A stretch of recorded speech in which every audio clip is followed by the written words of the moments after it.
Bienvenue sur Azimut, le podcast de l'orientation. Je m'appelle Charlotte et j'aimerais bien en savoir plus sur ta première année d'études supérieures. Comment t'appelles-tu ? Élise. Quelles études effectuais-tu en première année et où ? J'étais en PACES à l'université de Paris Diderot et à la classe prépa médecine du lycée Stanislas. Quel est ton meilleur souvenir de cette année-là ? C'était les périodes de révision, comme on partait par groupe. Et même si c'était les moments les plus durs, c'était aussi ceux où il y avait le plus d'entraide et où on était vraiment soudés. Comme on traversait ensemble la même chose, on pouvait vraiment se soutenir. Comment as-tu réussi à tenir toute l'année ?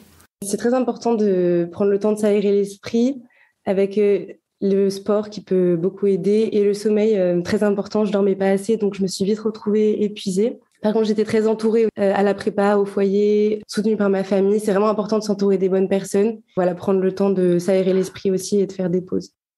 Qu'est-ce qui t'a le plus surpris ? On m'avait dit que le rythme de travail serait intense, mais ça fait quand même un choc quand on se retrouve submergé, de travailler à 10 à 12 heures par jour. Par contre, j'ai eu la chance d'être dans une prépa au sein de laquelle il y avait un climat vraiment d'entraide et pas de compétition auquel je m'attendais. Qu'est-ce qui a été le plus difficile ? Je ne me connaissais pas assez au niveau de ma méthode de travail, comme j'étais très scolaire au lycée. Là, il fallait vraiment être efficace pour gagner du temps et j'ai mis du temps à trouver ma méthode de travail. Parfois, on a beau tout donner, mais ça ne suffit pas et c'est très dur à accepter aussi. L'échec a été très difficile à vivre. Après, il ne faut pas se dire que c'est une année de perdu, comme on apprend beaucoup malgré tout. As-tu un regret ?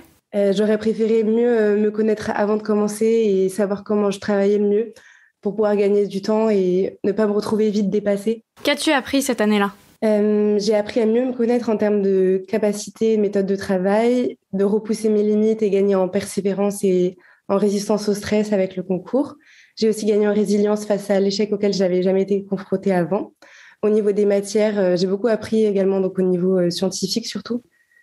Qu'est-ce qu'ils ont fait de spécial, ceux qui ont réussi cette première année ? Je pense qu'ils avaient vraiment une méthode efficace qui leur correspondait et qui leur permettait de vraiment gagner du temps et travailler efficacement, c'est vraiment le plus important. Qu'est-ce qui a été différent de la terminale ?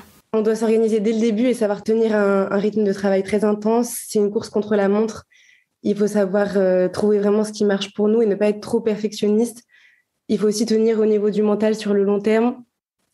Pour ces études-là, il faut savoir à quoi s'attendre concernant la suite des études de médecine et à quel point c'est difficile, même après la première année. Quel adjectif donnerais-tu à cette première année ?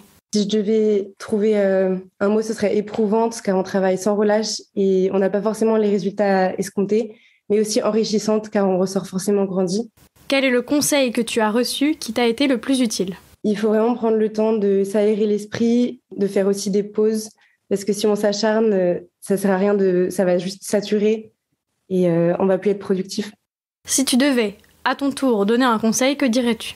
Moi, je me suis réorientée 2 fois après avoir raté ma PACES et il n'est jamais trop tard pour recommencer et trouver sa voie. C'est important d'en prendre conscience.